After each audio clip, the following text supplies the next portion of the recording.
Hey everyone, hope you're doing well. Thanks for joining for October's market update. If you are joining on the podcast and that's where you're listening in, I will put the presentation in the show notes because we're going to be going through some charts today like normal. And so I just want you to be able to have that information in there so you're not, flying blind with the information that we're going over. So that will be in the show notes. And for those of you that are catching this on video, thanks for joining and listening in. The whole point of these is just to keep you informed.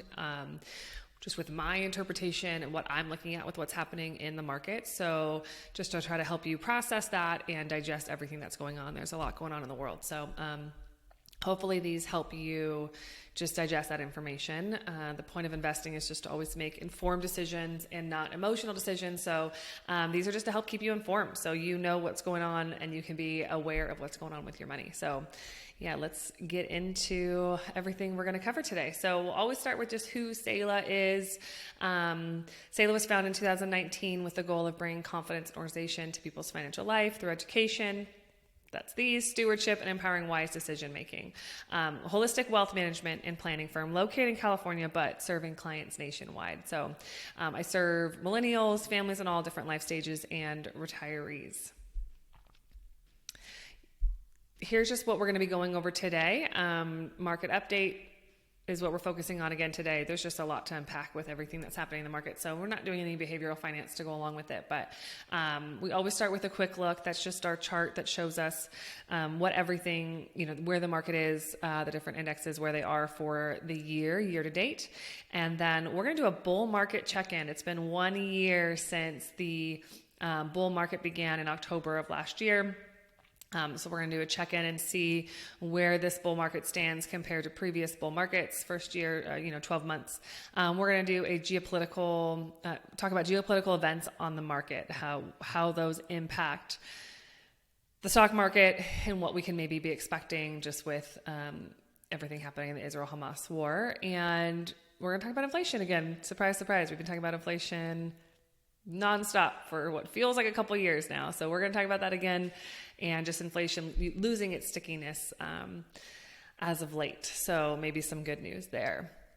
So let's get into this quick look. This again is a chart just giving you what has happened in the market year to date. This is as of Friday of last week. So not anything happening today. This is recorded on Monday, October 23rd. Just FYI. So quick look, S&P 500, we are now at a year-to-date return of 11.45%. So we've given up a few percent in the S&P for the year since July, since we've hit a little bit more volatility since the end of July, as the high I think was right at the end of July 29th or something. So we're back down a little bit off those highs. NASDAQ also down off its highs of a year-to-date return of 24.87%. Looking here. And then the Dow Jones is pretty much flat on the year, just 1.67% year to date. So pretty much flat on the year there for the Dow Jones Industrial. I've been pointing out, and the reason I've been pointing this out in the S&P 500 index sector, the second chart here, is just where the winners have been so far this year. We've been keeping a close eye on that information technology and communication services. Those are also both have come down a little bit here. Information technology, 34.6%. Communication services has come back a little bit from where it's caught up, basically. It's stayed a little stronger than the information technology currently right now. And then you see this consumer discretionary has picked up a bit as well in the second half of this year. But those have been the top indexes, the top sectors so far in the S&P 500 index year to date. So that is, again, just to explain again, that's why you see that NASDAQ is outperforming the S&P and well outperforming the Dow Jones Industrials, just because that is very heavy tech. And so you see that information technology is what's pulling up this NASDAQ composite year to date as well. So let's talk about bull market check-in. Again, October 12th, 2023 marked the 1 year anniversary of the new bull market. So we hit our lows of this bear market hit its low in October of last year, on October 12th. So once we got 20% off that low, that confirmed a new bull market, and it has now since been a year since that low. So looking in and celebrating that 1 year anniversary of that low and this new bull market, and just seeing where we compare in the returns we've experienced in that first 12 months of this bull market compared to previous previous bull markets. So S&P 500 had a gain of 21.6% in the first 12 months of the bull market, which is historically underwhelming, considering the average and median of the first 12 months of a bull market. Sorry, I'm confusing myself today. The first 12 months off that first low, from the low off a bear market, confirming that new bull market, the first 12 months of a bull market, average and median has been, 39.6% and 33.7% respectively. So, we are well below that, so pretty underwhelming in the first 12 months. And actually, this is the second lowest 12-month gain off a bear market low since 1957. So nothing really too exciting. Nice to have those gains, 21.6% at that year mark of October 12th, but very underwhelming considering where previous bull markets have been. Now, maybe not underwhelming considering the amount of headwinds we've experienced this year with inflation and the Fed raising interest rates. So maybe considering the impact that those have had, that it hasn't been as underwhelming. It is underwhelming historically, but considering we got to that 21.6% with everything going on, maybe let's look at the bright side and think that's a win. That's a positive. So that's the first year of a bull market. What can we expect in the second year for second year bulls? Again, here's another chart, and you can see us here. This chart we're looking at here is listing every bull market from, again, 1957 to now, and ranking them lowest first year return to highest. So lowest was 1987. Here we are, second lowest of 21.6. 1987 is just 21.4. So pretty hand in hand there with the lowest one there. And then the highest first year return being COVID.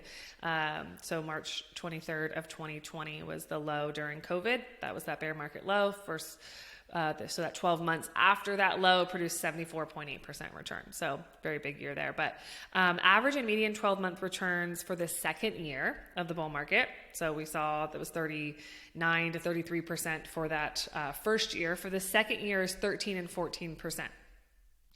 Here we go. Average and median returns, about 13 and 14% respectively.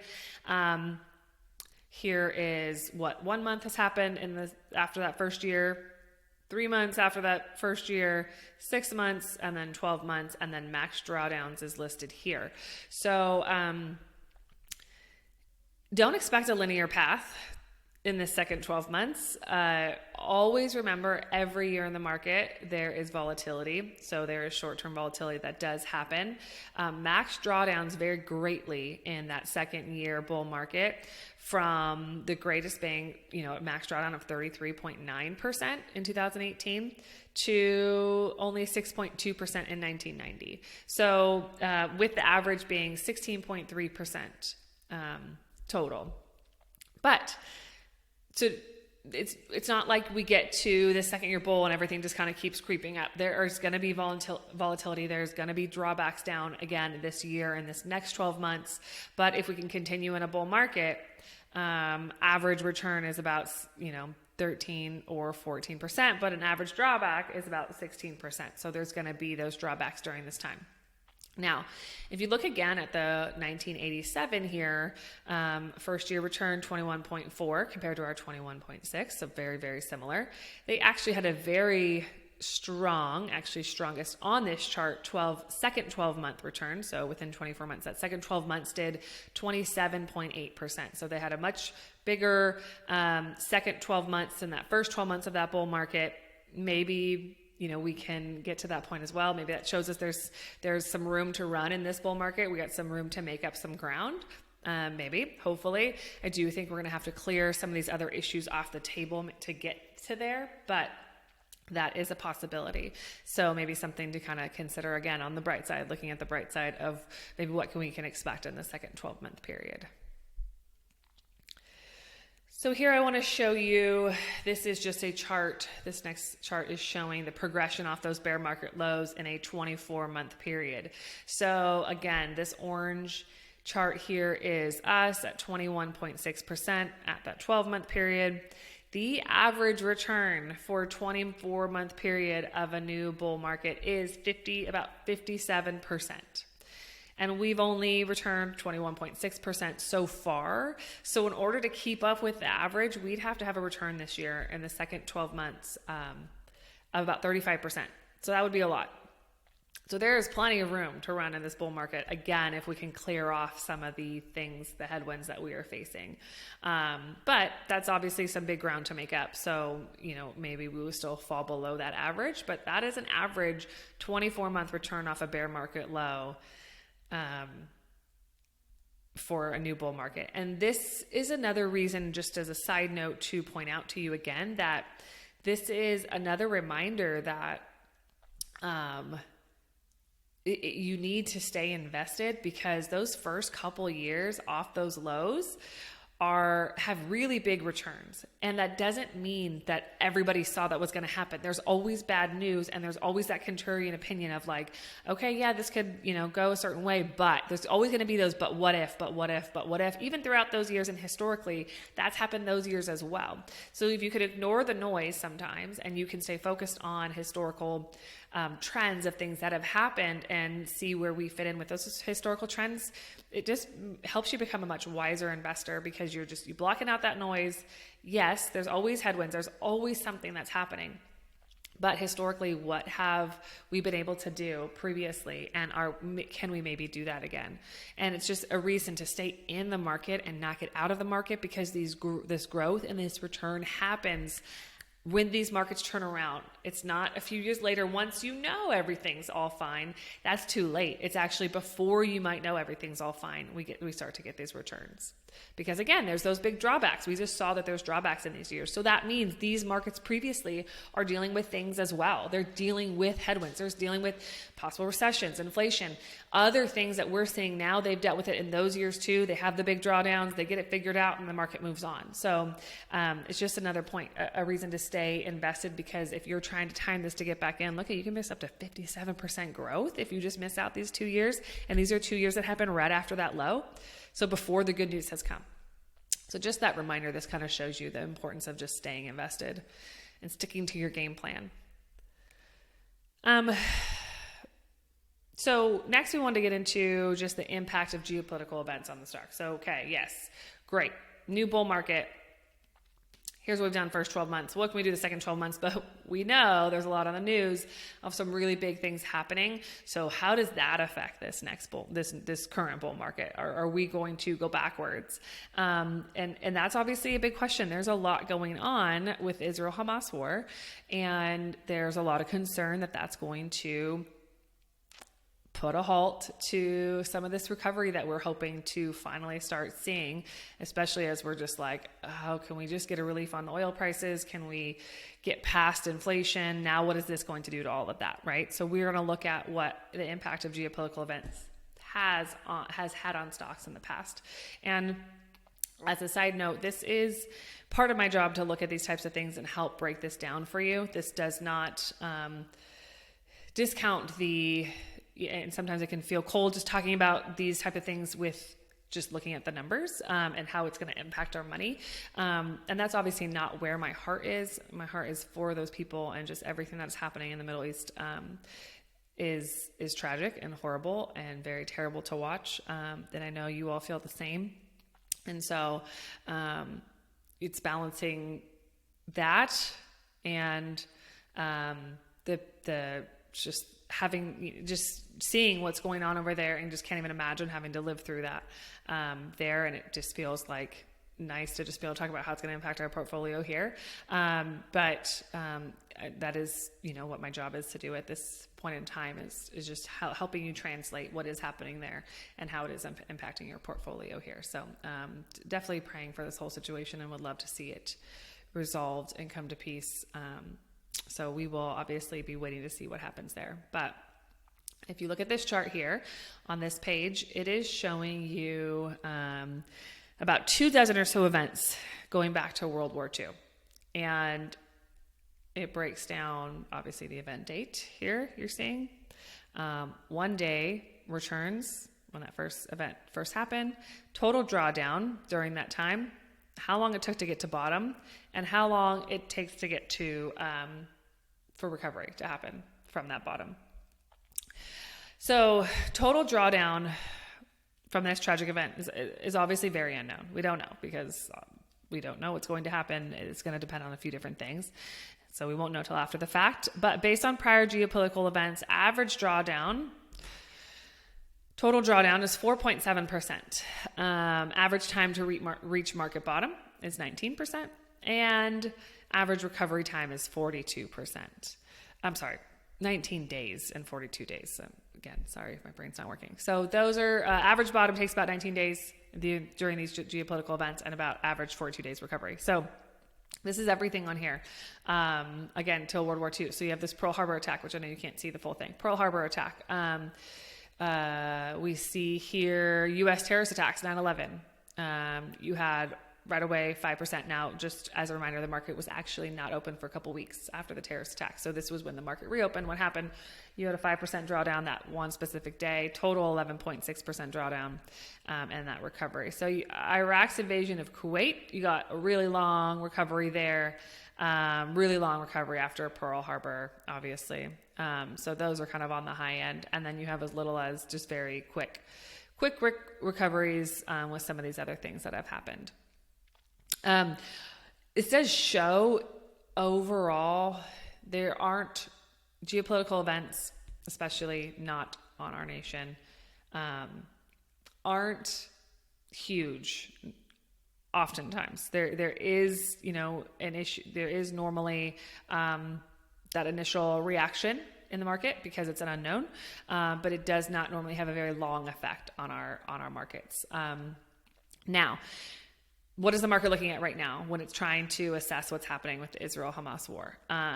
So one biggest thing is, will the conflict be contained to Israel and Gaza, or will it spread into oil-producing regions of the Middle East, which will obviously impact oil prices even more largely, and that will have a larger effect on our economy. So that's something we're waiting to be seen. Will it spread to larger countries and otherwise impact the global economy? Obviously, that's another big one. If Iran and Russia and other countries do start to get involved, as they have maybe hinted at a possibility of, then that's going to affect this chart. That's going to affect the amount of time to recovery because it will affect the economy, the global economy as a whole. And the other thing the market is watching and trying to assess is, will the war's impact on the economy increase the likelihood of the Fed pausing their interest rate hiking cycle? If this further escalates, if it does get into more oil producing regions and we see oil prices spike even higher, that's going to affect obviously inflation again. But what will the Fed do? More than likely, and what the market is trying to assess right now is that they would assume the Fed would pause rate hiking cycle in that scenario, just to not to add further stress to our economy, as this war might possibly add stress to the economy. So it really does depend on the longevity and just if this is contained or if it spreads. Issues in the Middle East are uncommon. They have happened many of other times, and so it does not impact us too much until it starts to impact oil or other larger countries, and therefore even possibly getting us involved as well, the U.S. involved more as well. So that is those political events there. I'm going to go ahead and hide myself so we can see a little further here. The next we're getting into is inflation. Again, we're still talking about inflation. It'd be nice to be done talking about inflation for a little while, but here we are, still talking about inflation. I don't know if I can move this. Here we go. Let's get this down here and out of the way. Again, if you're on that podcast, pull up this chart so you can see the numbers that I am talking through. It might make a little more sense than just listening. But this is September's CPI report as of September 2023. And the big news is inflation does seem to be losing its stickiness and its stubbornness. So that is good news. Annual headline inflation was 3.7%. Unchanged from August, as firms were still able to pass along higher wholesale prices. Core inflation decelerated to 4.1% in September, slightly below the previous month's rate of 4.3%. The biggest thing here, and what we're looking at in this chart, is core CPI excluding housing. So you see a pretty big drop if you just take out housing out of that core CPI number. Shelter was the largest contributor to the monthly increase in consumer inflation, accounting for over half of the increase. But this category should not be as impactful in the coming months as softer rent prices work their way into the official government metrics. So we do know that rent prices are softening, and so that will start to affect those metrics over the next coming months. So that is good news. Cost of medical care services fell to 2.6% from a year ago, indicating that some categories are getting less sticky. And used vehicle prices also fell in September again for the fourth consecutive month, pulling the annual decline down to minus 8%. So the bottom line here with inflation is core inflation minus shelter, less shelter, is not as sticky as it has been the last year or earlier this year. So that is finally some more good news. Market expectations are unchanged for what the Fed will do in the November meeting. And just so you know, the market does not think the Fed will raise rates in November. I do think the Israel-Hamas war doubles down on that. They are not going to raise rates in November. So now all eyes are on that December meeting and if what the Fed will do at the December meeting, which will be carefully watching oil prices for insight on what the Fed might be doing in December.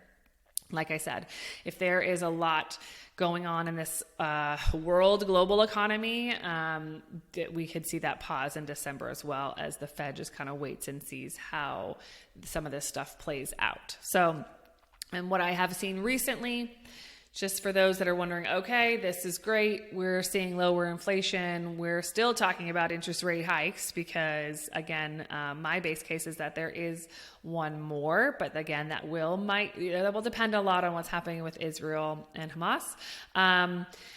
But if that conflict, again, stays contained, my base case is that there, personally, after listening to the research, that there is one more rate hike. I do think December, that could come in December, depending on the war. Now, the earliest that experts think that interest rates might fall or be cut would not be until July of next year. But the Fed has definitely been double down on a couple of their last minutes that they, and when they have been spoken to the public, that they are not sure about that, that they are not giving any timeline to specifically when they will start cutting rates. That is going to depend on the economy, and that some people think that we might stay at an elevated interest rate until closer to the end of next year. So what does this mean for you and your investments with inflation easing and with the Fed getting to the end of their investment or their interest rate hiking cycle? Now, something we talked about last time, and just if you haven't watched or listened to the last the September market update, now go listen to that again. We talked about this last time, but the returns, we talked about the returns after that last interest rate hike. And we talked about cash-like investments decaying after that last interest rate hike. So again, we know the market is forward-facing. We saw earlier in this market update that what it does really quickly after bottoms of bear markets and how it turns around. Okay, so if the market is forward-facing, if we think we're getting to the end of that rate hike cycle and we can finally put this interest rate issue behind us. If the Israel war is contained to that region and other larger countries are not involved, then we could see a good turnaround in the market, and maybe we would have that second year, 12-month that second 12-month bull market return of closer to 35%. This market has so much room to run if we start getting some good news. Now, a lot of people don't, there's so much negativity. It's hard to imagine good news coming, but this is my reminder to you to not assess your investments with the what ifs of bad news, but also assess your investments with the what ifs of good news. What if good things start happening and the market turns around? Are you invested to where you want to be for your long-term goals? Because you don't want to miss out on returns when this market turns around. So it is a good time to, again, assess your portfolio, assess your long-term goals, assess your risk tolerance, and see if you are aligned correctly in your investments and positioned well for if the market does either of those things. So that's just my plug there, just to always be thinking long-term. So here just about LPL Financial. That's it for really the information I have for you today. This is just giving you more information about LPL Financial, which is the broker-dealer that I go through. They're the largest independent broker-dealer. They do not have any of their own proprietary products, so I am not told to sell you anything or incentivized to sell you anything specific. I give you the best investments that I could recommend for you specifically as a client. Some SIPC membership insurance information there, and another side here for further disclosures when it comes to just the information in this presentation. And then just how to contact and get a hold of me.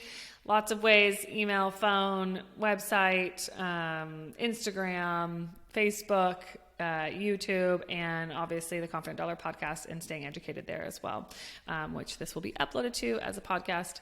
And thank you so much for tuning in. Hopefully this was helpful. If you've listened to this presentation and you have further questions, please don't hesitate to email or text me with those questions. I'm happy to get those answered for you. Or if you have specific topics you'd like to see covered, let me know those as well, and we can get to those in future presentations. So hope you all have a great day, and just continue to have a great week, and we will talk soon. All right, bye-bye.